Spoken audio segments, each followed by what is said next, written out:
um colega da FUNAI, entre algumas pessoas que estavam invadindo o território do povo arara.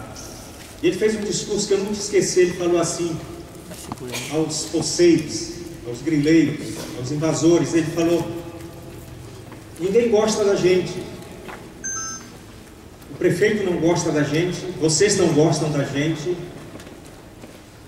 o governador não gosta da gente. E foi enumerando pessoas que não gostavam da FUNAI. E ele concluiu dizendo que somente nós gostamos de nós mesmos. Agora, quem conhece a questão do movimento indígena no Brasil, sabe que a FUNAI, que gosta de si mesma, não gosta dos missionários. E às vezes eu fico pensando se o missionário gosta dele mesmo. E aqui e ali eu penso que nós não gostamos de nós mesmos. Porque se gostássemos de nós mesmos, talvez não estaríamos fazendo o trabalho que estamos fazendo.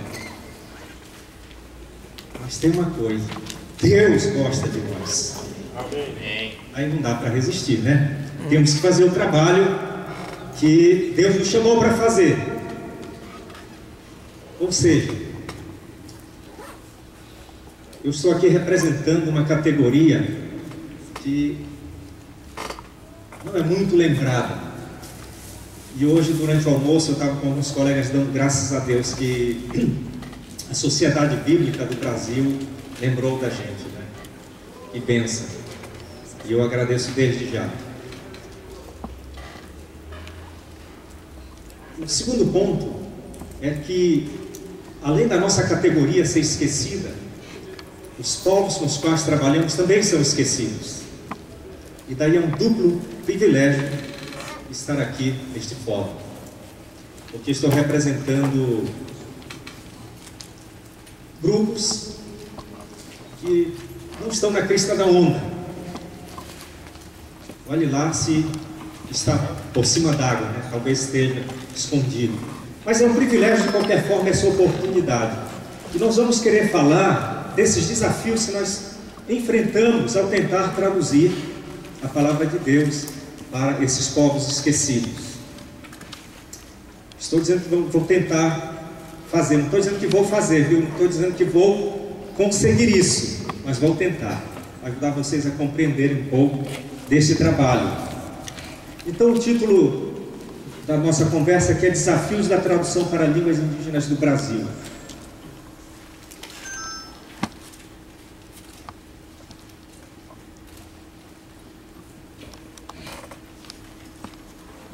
Eu vou dividir essa palestra em 3 momentos. O primeiro vai ser verificar um pouco a importância da tradução da Bíblia na própria Bíblia. Em segundo lugar, eu vou dar um panorama da classificação das línguas indígenas do Brasil. E no terceiro momento nós vamos falar um pouco desses desafios propriamente ditos que enfrentamos ao tentar traduzirmos a palavra do Senhor para essas línguas. Então, em primeiro lugar, a importância da tradução da Bíblia. Rapidamente, alguns textos da Bíblia. Por exemplo, você pega 2 Reis, né? Capítulo 18, verso 26. Vocês devem lembrar que o rei Senaqueribe mandou um recado para Ezequias, provavelmente acadiano. Só que quando os oficiais chegaram lá para falar, os judeus pediram, humildemente, de forma humilhante, falaram: por favor, fale conosco em aramaico. Não fale em judaico, não fale em hebraico, para que o povo não ouça e entenda. Eles não foram atendidos. Aí já houve uma tradução do acadiano para o hebraico, que são relacionados entre si. O acadiano hoje está extinto, mas naquela época era falado. E eles não obedeceram, eles fizeram a tradução não para hebraico, não para aramaico, mas para hebraico. No edito do rei Assuero, por exemplo, no livro de Esther, vocês lembram que o rei fez o edito, né, o édito, e mandou que se matassem os judeus. E ele traduziu para todas as línguas do seu império. E quando os judeus, através de Esther, conseguiram alguma coisa, no capítulo 8, verso 9, ele também fez o mesmo tipo de edito e mandou para todas as línguas dentro do seu império. Por exemplo, também em Daniel 6:25, o edito de Dario para que se temesse o Deus de Daniel, ele promulgou nas línguas do império que estava sob o seu controle. E a gente vê no Novo Testamento, por exemplo, Paulo fazendo um discurso no capítulo 22 de Atos. Ele faz em hebraico, mas nós temos na Bíblia em grego. Então você vai prescrutar um pouco a palavra do Senhor, e você encontra aqui e ali essa questão da tradução de uma língua para outra. Agora, é interessante, eu não sei como classificar o Pentecostes, mas se em Babel Deus confundiu as línguas e fez com que as pessoas não se entendessem, eu acho que o Pentecostes é um tipo de anti-Babel, onde o movimento foi contrário, onde uma mensagem foi dada para que todos entendessem. É interessante que lá não fala que todos estavam necessariamente falando na língua de cada um, mas fala que eles estavam ouvindo na sua própria língua materna.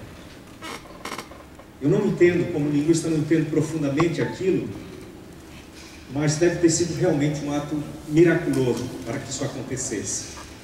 Humanamente pensando, eu não tenho explicação para o que ocorreu naquele momento, mas é um tipo de anti-Babel. Se em Babel foi dada a confusão, em Pentecostes veio o entendimento na língua materna de cada um. Com essa visão, o fundador da Wycliffe, que talvez seja a missão que mais traduziu a palavra do Senhor para as línguas que não possuíam as Escrituras, ele fala que o melhor missionário entre o povo é a Bíblia, em sua língua materna, porque ela não se cansa e não tira férias. E o nosso esforço ao tentar traduzir é exatamente seguir esse padrão, em saber que nós cansamos, adoecemos, morremos, mas a palavra é eterna, ela fica. Amém. E ela pode ser entendida pelo povo, se está na língua do povo. Só para dar rapidamente um exemplo para vocês dessa importância, quando eu estava começando o trabalho com os Arara, um deles veio e falou comigo assim: você sabe aquela história que o Papai Noel colocou um monte de bichos dentro do barco, encheu de animais, aí choveu, e as águas subiram? Eles têm um mito também do dilúvio. E ele estava me contando essa história. Quando ele terminou, eu perguntei para ele: será que não era Noé, desde Papai Noel? Então, às vezes, você acha que o povo está realmente entendendo a linguagem, quando na realidade não está. O português que muitos desses povos assimilam é um português de comércio, é um português onde você mal consegue fazer uma transação. E, em geral, você leva a pior na sua transação exatamente por não ter a habilidade linguística necessária para fazer uma transação comercial. Então, muito do português que os colegas indígenas aprendem, ele é bastante limitado. A palavra de Deus precisa estar na língua dele para que fale ao seu coração. Bem, em segundo lugar, a questão da classificação linguística. Vimos que a tradução é importante dentro da Bíblia, da palavra de Deus. E a classificação das línguas, elas podem ser de três perspectivas. A primeira a gente chama de areal, a segunda de tipológica e a terceira de genética. São os três critérios que nós utilizamos para fazer a classificação das línguas, não só indígenas, mas do mundo todo. O critério areal, por exemplo, leva em consideração a área onde as línguas estão. Daí você ter línguas xinguanas, aquelas línguas que estão dentro do Parque do Xingu. Você ter línguas paraenses, as línguas que estão dentro do estado do Pará, as línguas africanas que estão na África, asiáticas, etc, etc, etc. E nós temos o critério tipológico, que vai olhar a estrutura interna dessas línguas.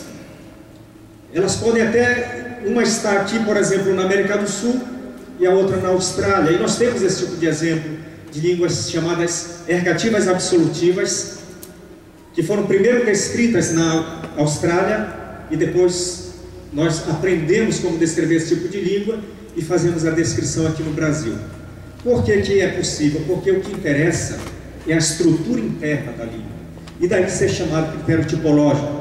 Eu vou dar o exemplo de algumas línguas aqui. Por exemplo, em português a gente fala: João viu um cachorro. Você tem um sujeito, você tem um verbo, você tem um objeto. Tem algum irlandês aqui? senão vocês vão sofrer com a minha pronúncia. Não falo irlandês. Se tiver irlandês, por favor, leia. Não tem? Bem, mas é basicamente João viu um cachorro em irlandês. Jonaida se anmadá. Agora vejam a estrutura, é outra. O inglês é classificado junto com o português como uma língua SVO. O irlandês já tem um outro tipo, é VSO, verbo, sujeito, objeto. Então pertence a uma tipologia diferente.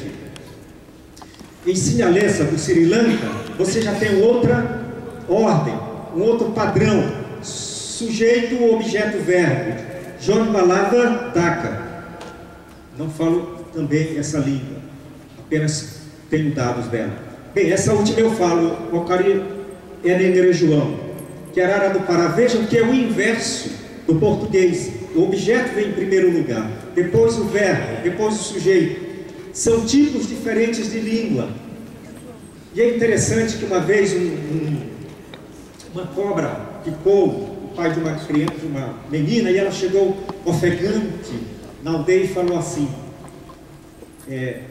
papai mordeu cobra. É claro que eu não imaginei o pai dela pegando uma cobra e amassando entre os dentes. Então eu peguei um remédio, soro antiofídico, e corri para a mata para atender aquele homem ferido. O que é que ela fez? Ela usou palavras da língua portuguesa na estrutura linguística do seu idioma nativo, que é objeto, verbo e sujeito. Agora, o critério genético, que é muito importante para nós, eu vou mostrar rapidamente como é que a gente faz esse tipo de cálculo e aproximação para fazer uma análise de uma classificação genética. Eu tenho duas línguas aqui, a língua que eu falo, Arara do Pará, e a língua Cuicuro, que também é da mesma família linguística Arara, da família Caribe. Vamos pegar esse peixe chamado peixe bicudo, que em Arara é pronunciado cubi, em Cuicuro curri. Vamos pegar Caititu, que em Arara é pronunciado pou, em Cuicuro réu. Vamos pegar a palavra para pequi, imbó, em Arara, imbé, em Cuicuro. Palavra canoa, mobu, em Arara, erro, em Cuicuro. Munbó, palavra para rá, munbó, em Arara, em Cuicuro, umbé. Esses dados são meus, então eu posso pronunciar. Eu não falo Cuicuro, mas falo aquilo que é possível para comparação. Eu mesmo fiz o levantamento com o Cuicuro.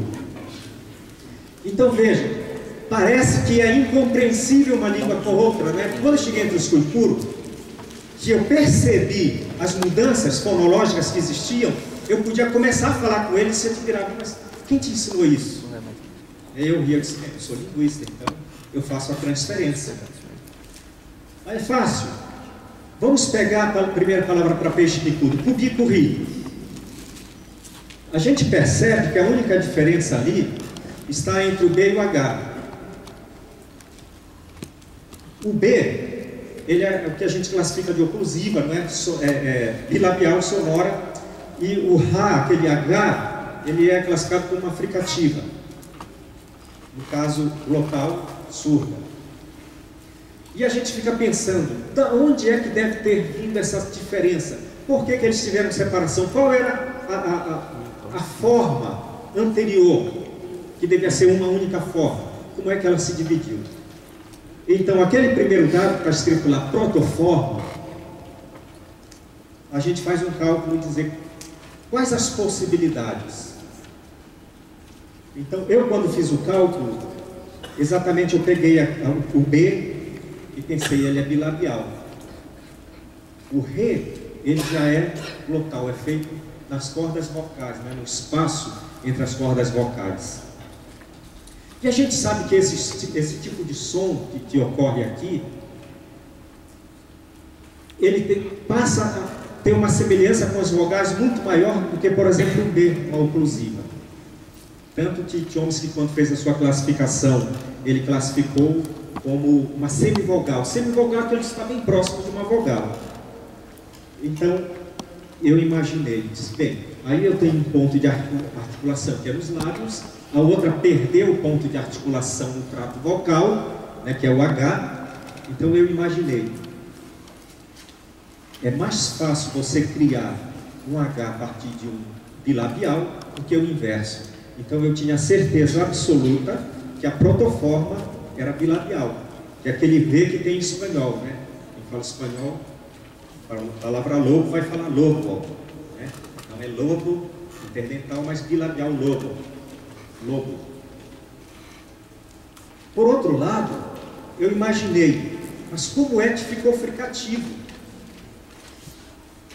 Como é que um B vai ficar fricativo? Bem, um B pode se enfraquecer, porque uma oclusão é mais forte. Pá é mais forte, por exemplo, do que vá. E é o que está acontecendo com o espanhol. Eles afrouxam os lábios, em vez de ter um impedimento total, um impedimento parcial, e se torna, então, fricativo, como classificamos. O impedimento é parcial. Então eu disse, para que um som se tornasse em B e outro em H, eles deviam ter um ponto de articulação labial, porém, ele deveria ser, no caso lá na protoforma, deveria ser fricativa mesmo. Então, é fácil explicar que, para o arara, o ponto de articulação permaneceu, e para o cuicuro, perdeu o ponto de articulação e o que a gente chama de modo de articulação, que é a maneira com que o ar sai pela cavidade bucal, foi preservado em cuicuro. E a gente passa a perceber que é verdade para o segundo exemplo, entre Paul e Hell. É P em arara, mas é H em cuicuro. E é interessante a gente começar a perceber que o O em arara é E em cuicuro. E a gente passa a olhar, por exemplo, Pequi, para essa questão. Vejam, o O final do arara em Imbó é Imbé em arara, em cuicuro. E você passa a fazer esses tipos de cálculo e depois fica na sua cabeça e você consegue aprender facilmente uma língua da mesma família. Isso é uma comparação que nós chamamos de comparação genética. É um critério genético de classificação das línguas. E a CIL, por exemplo, ele tem um programa que, quando as línguas são bem próximas uma das outras, esse programa chamado de ADAPT, você pode simplesmente pegar tudo que você traduziu daquela língua e em segundos você tem a tradução em outra língua quando você faz esse tipo de mudança necessária. Tá bom? Meio complicado? Não é para quem estuda. Para quem não teve treinamento é, claro. Mas é fácil. Eu tinha um amigo que dizia, se eu aprendi, qualquer outro pode aprender. Eu falo a mesma coisa aqui. Agora vejam bem, na classificação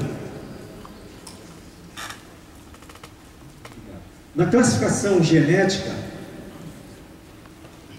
nós podemos fazer um quadro geral como esse. O idioleto que está aqui na base é a manifestação individual de fala. Um conjunto de idioletos forma um dialeto, que é aquilo que o Henrique estava falando, né? O pastor Henrique estava falando, de questão do sotaque, não é? Gaúcho, sotaque lá de Sinais, etc. e tal, não é? Sinais estava brincando. Mas um conjunto dos dialetos vai formar uma língua. E um conjunto de línguas forma uma família linguística. E o conjunto de família linguística se forma em tronco. Eu fui até tronco, porque a nossa classificação dentro do Brasil vai até tronco. Mas quando você passa para fazer cálculos fora, vai até filo, que é um conjunto de troncos. Mas dessa forma a gente tem toda a descrição de como nós vamos agrupando as línguas até chegarmos a um quadro geral desse. Aí dá para encher, por exemplo, aqui, infelizmente o nosso tempo é pouco. Não está nesse PowerPoint, mas eu escrevi todo esse material em formato de artigo. Quem tiver interesse, eu tenho comigo. Eu dou todos os exemplos das línguas do Brasil, essa classificação genética. Para aí mesmo, né? Tá. Em terceiro lugar, eu já falei dos dois primeiros momentos que eu disse que eu falaria. Em terceiro, nós temos a questão dos desafios. E aqui, eu acho que eu vou decepcionar quem me convidou, né, Henrique? E vocês também.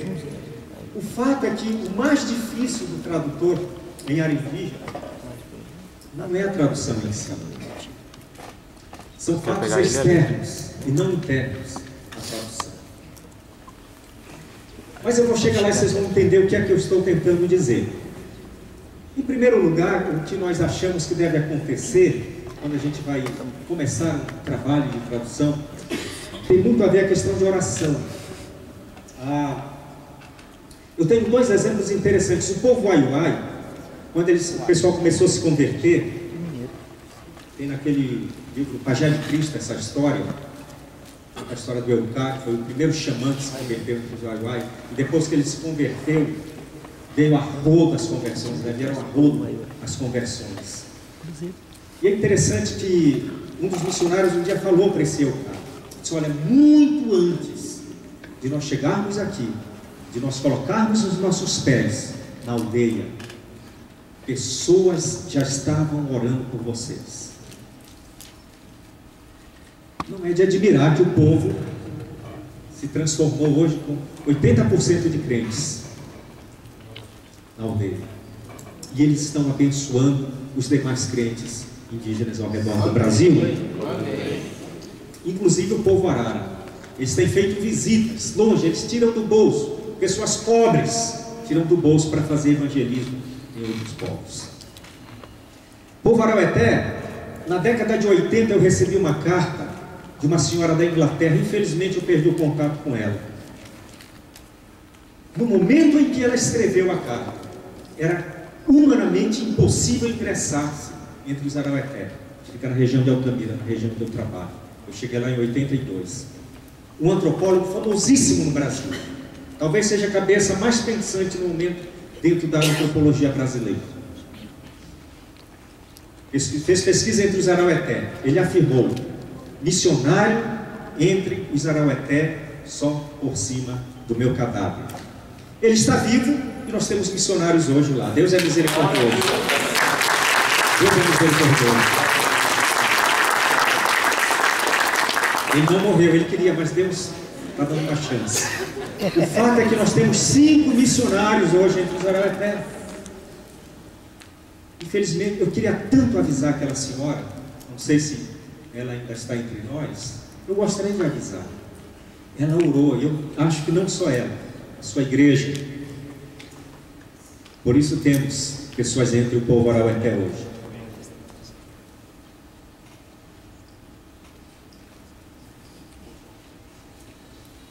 O pessoal tem feito campanha de 30 dias, às vezes 40, não é? Para orar pelos indígenas. Se você acessar esse tipo de coisa, faça isso. Você talvez não saiba, como essa senhora provavelmente nunca vai saber, a não ser lá diante do Senhor, que Deus respondeu na sua oração. Então, o trabalho de tradução entre os indígenas, ele é regado à oração. Fora isso, talvez consigamos alguma coisa, mas eu duvido. Um outro desafio, além da oração que nós temos, é o desafio ideológico. Mas só voltando rapidamente, quando eu falo de esquecimento de povos indígenas, e vocês lembram como eu comecei aqui a nossa conversa, foi falando de povo esquecido, né, de missionário esquecido. Realmente é difícil a gente orar por alguém que a gente não crê que pode melhorar de vida. Alguém recentemente me disse que é uma pessoa muito bem vestida, muito bem informada na sua igreja, não sei se médico ou advogado, perguntou a essa pessoa se o indígena possuía alma. Como alguém vai orar por um indígena se ele acha que nem alma o indígena possui? Esse discurso era o discurso dos colonizadores em 1500. Na Europa se discutia se o indígena possuía alma ou não. Mas em pleno século XXI, dentro do Brasil, alguém com formação universitária, com graduação, fez essa pergunta a um colega. Não era nem missionário, eu acho, a pessoa que me informou isso. Era alguém que ora pelos povos indígenas. Mas um outro desafio que nós temos é o chamado de desafio ideológico. E daí eu disse que eu ia decepcionar vocês, porque realmente é o que atrapalha um missionário que está tentando traduzir a Bíblia para uma outra língua. Os missionários já foram acusados de estarem fazendo subversão na Amazônia. E isso resultou, pessoal, não é brincadeira, resultou em CPI em Brasília. Não foi uma nem duas vezes. Quando você passa a ler a história da questão indígena no Brasil, você vai se deparar com CPIs, Comissão Parlamentar de Inquérito, para pesquisar se realmente isso é verdade ou não. Nenhuma chegou à conclusão que era verdade, mas aqui e ali estão fazendo CPI contra os missionários. São acusados de ensino de inglês. Foi interessante que em 74 apareceram o Waiwai, né? O povo Waiwai, que eu já mencionei, que estão evangelizando os demais indígenas do Brasil, falando inglês. Verdade. Estavam construindo uma estrada, o exército estava construindo uma estrada na Amazônia, e foi Deus que nos acuda na época. Eu me converti em 77, na época eu não era cristão. Interessante. Quando se percebeu que aqueles indígenas estavam vindo da Guiana, ex-Guiana inglesa, que não realmente tinham se criado dentro do Brasil, estavam vindo para cá em busca de auxílio, a mídia depois se calou. E ficou aquela primeira reportagem sensacionalistas de que os missionários ensinam inglês. Para falar a verdade, hoje os indígenas querem aprender inglês sim. Um grupo do AMI estava tentando fazer evangelismo. Lá é um instituto só para indígenas, e eles saem 2 vezes ao ano para fazer ministério. Eles chegaram no Aduiabacairi, onde o líder não é crente. Ele falou: não, daqui vocês não vão passar. Era passagem obrigatória para entrar na área. E eles ficaram lá orando, e ele disse: olha, vocês podem trabalhar com criança. Então no primeiro dia eles trabalharam com criança. À tarde ele disse: sabe o que vocês podem fazer também? Ensinar inglês aqui para nós. E eles ensinaram inglês dentro de uma aldeia. Seria bom. É a língua hoje que todo mundo quer aprender. E o pessoal do CONPLEI, inclusive, né, do Conselho Nacional de Pastores e Líderes Evangélicos Indígenas do Brasil, precisa aprender para estar se conectando no mundo. Johnny, sabe por que eu digo isso? Tem um Apache chamado Roberto Soto. Ele estava em 2006 no congresso do CONPLEI, e ele disse que pregou na Europa, e que um cara veio depois da pregação dele e conversou com ele e disse: olha, se você fosse loiro, olhos azuis, eu não te ouviria. Eu não quero ouvir americano, mas a vocês indígenas eu ouço. Vocês sabem qual é a força do futuro missionária? É o que eu chamo de terceira onda. As pessoas vão rejeitar. O brasileiro às vezes pensa que é bonzinho e tal, todo mundo. Por enquanto sim. A nossa economia está crescendo, nós vamos ficar soberbos de nós mesmos. As pessoas vão começar a nos olhar de maneira estranha. Os indígenas, é bom que a gente bom nós prepararmos os povos indígenas, porque no futuro eles vão ser os porta-vozes de Deus com mais poder para comunicar o Evangelho.